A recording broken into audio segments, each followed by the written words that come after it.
Ukrainian President Zelensky faces many challenges both domestically and internationally.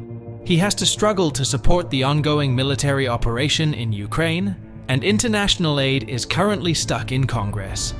In addition, Zelensky's credibility is being called into question as political infighting resumes in Ukraine. How this could all end, and how bad it really is, we'll talk about in our video. Stay tuned.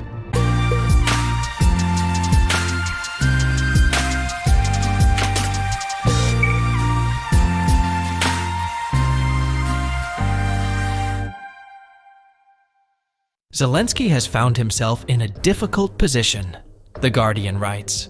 Political pressure inside the country, a split in the camp of foreign partners, and the prospect of Trump's re-election.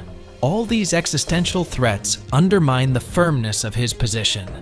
Meanwhile, the third year of the SWO, as Zelensky himself admits, should solve everything. Shaun Walker.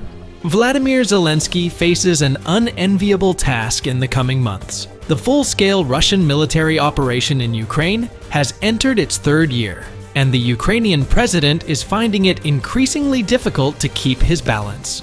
Ukrainian society is war-weary and international support is waning, leading to a critical shortage of ammunition on the front lines.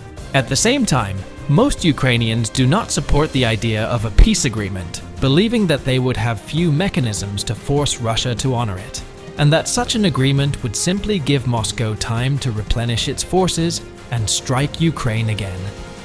At another press conference on Sunday, the day after the second anniversary of the start of the conflict, Zelensky described how high the stakes are this year. The first year was just survival, absolute survival. The second year was resilience, resistance. The third year will be decisive. It's a year of challenges from inside and outside.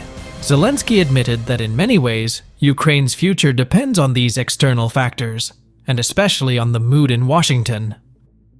The decisive moment will be the elections in the United States, and then we can understand what will happen next, he said. By making this statement, Zelensky came as close as possible to publicly admitting that a Trump presidency would likely be a complete disaster for Ukraine. Regarding the large aid package from the US, which is currently stuck in Congress, Zelensky could only say the following: "I'm sure there will be a positive decision, because otherwise it makes me wonder what kind of world we live in." In addition to these external challenges, which are largely out of his control, the current year may prove difficult for Zelensky internally as well. While he still has high approval ratings among Ukrainians, his authority is no longer considered unquestionable, and political competition is returning to Ukraine. That's it. If you liked the video, put likes, comment, and subscribe to my channel.